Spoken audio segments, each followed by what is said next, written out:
To check out the entire show, hit the link at the bottom of the screen. It's available exclusively on odds.com. Next up, 7:30 p.m. Eastern, Oklahoma City Thunder. 2-3, 2-0 on the road at Miami Heat. 2-3, 2-1 at home. American Airlines Arena, Miami, Florida. Thunder pace 18th in the association, 101.30 possessions a game. Heat 14th at 101.90. Very, very interesting game here. Heat sitting as 7.5-point favorites at FanDuel. This totals at 213.5. Thunder snapped their 3-game losing streak with a 108-99 win at Orlando on Saturday night. They outscored Orlando 56. Oh, that's not. That can't. Sorry, I've got this wrong. Must have been 66. Must have been 66-48. It's the only thing that makes sense there. 66-48. They had 6 players in double digits, led by 2019 first-rounder Darius Bazley's 19 points. They have 7 players averaging double digits, led by Shai Gilgeous-Alexander's 18.8 points. Miami's lost 2 of 3. They're coming off a 93-83 loss at Dallas. They were held to 31 points in the first half. They had just 53 after 3 quarters. They shot 37.2% from the field, 21.2% from 3. Jimmy Butler came back from injury to score 2 points in 27 minutes and go 0 for 6 from the field. Yeah. This has all the making of a bounce back, beat down, feel good spot for the Heat. Let's start with Dutch Boy Fresh, see what he thinks here. Thunder, Heat, let's roll. Okay, so like you mentioned, Jimmy's coming off a bad spot. Played terrible. Probably shouldn't even played. Definitely didn't. The Heat didn't even show up at all in Dallas. So I definitely think this is a Miami spot. I'll be on it simply because of the line. I honestly think this should be a first quarter, first half, full game spot for Miami. But sometimes Miami starts slow, and I almost think they have that, oh, we're better than you type of mentality. That's the way they're showing. And they didn't. The mentality they had in the bubble was, oh, we're not supposed to be here. It was a different mentality that I'm seeing now. So until I see that flip switch, which is going to have to start with their best player, Jimmy Butler, which is not happening. When I see him go 100, then I will feel comfortable putting my money on Miami. But to me, this is a Miami spot, full game, first half. First quarter, they should clean house. But I'm just, like I mentioned, I'm just gonna have to see it before my money goes on it. Interesting. Let's hear what Wham Bam has to say about this spot, Thunder Heat.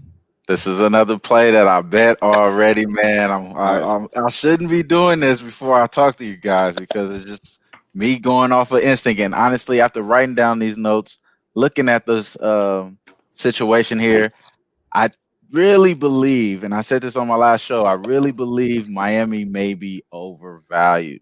And Jay Crowder loss may be bigger than what we expect in here. I think this team is a little bit in the scrambles, bro. And the reason being is because they have 5 different starters as far as what they done started in this season. This could be possibly their 6th different matchup in this game. They could switch up the starting lineup one more time in this game. You know what I mean? So they've been playing pretty good in the fourth quarter, though. I do give them credit. They do have the same fight. They still are those goons that Kendrick Perkins says, you know what I'm saying, in the show. But they held the Bucks to 17 points in the fourth quarter while scoring 31 points. They held Dallas to 20 points in the fourth quarter. Obviously, that Dallas game, it was too late, but in the Bucks game, it worked out. Now, Coach Spo had quotes saying that just because their 3 wasn't hitting in Dallas, I believe they shot 32. Oh, no, my apologies. Dallas shot 32% from 3. Now, Dallas even shot 32% from 3 and still beating them and spanking them like that. They shot even poorly.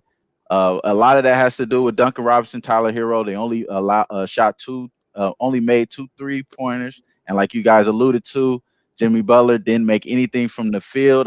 I think this team may be in the shambles. And like you said, Dutch, and I seen you tweet that out, maybe he shouldn't even been playing, bro, because he looked like he just hurt. I mean, it's too quick of a turnaround maybe for him. I believe that's the case. This OKC team, they deep, man. It seems like they're a little bit revamped, man. Like Theo Maiden, a rookie, coming in 5 for 7 from field, 70%, 12 points in last game, 4 assists, 3 rebounds. And they're saying, as far as Baisley, he doesn't look like a rookie. As far as the quotes, they raving about this kid. I like those quotes. I like the Baisley showing that he's going to another level. This is his third career double-double, 19 points, 12 rebounds last game. I like OKC, man. I think George Hill's shooting at a high clip. He shot a career high in 3 points on the Bucks last year at 46% from three. Right now, he's on pace to doing the same thing. He's at 45%. I like this team, man. They playing pretty good, bro. I think Shea's going to make another step. I like OKC. I like it at 8.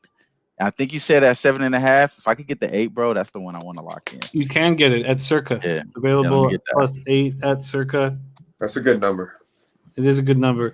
I think both you guys have great breakdowns in this game. And when Dutch says there is a difference between how the Heat handle themselves in the bubble, like we don't, they act like we don't belong here. They had that edge to them, that edge. Let's prove the world. Let's show everybody. Let's destroy the Bucks in 5 games. And they don't have that here.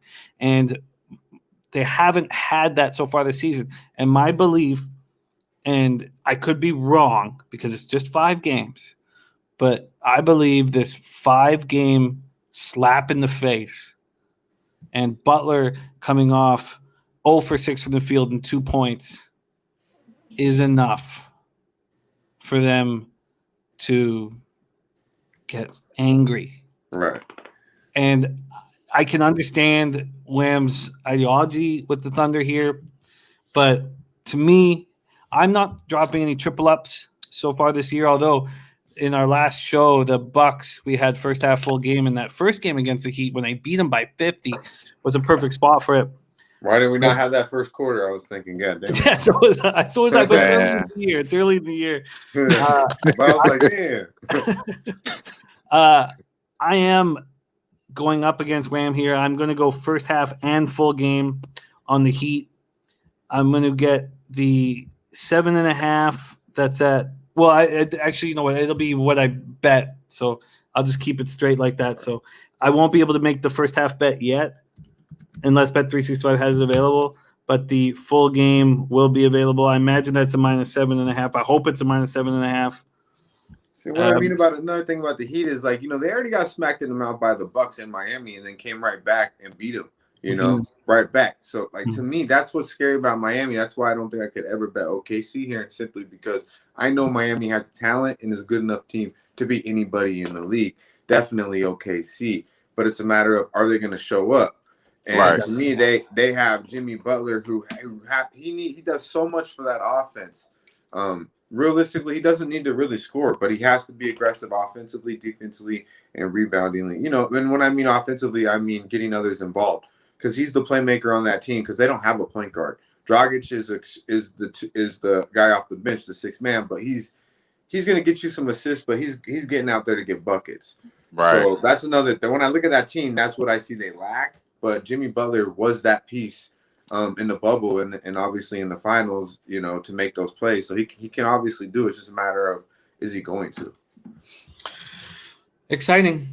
We have Dutch staying off, Wham on Thunder +8, and I'm going first half full game on the Miami Heat.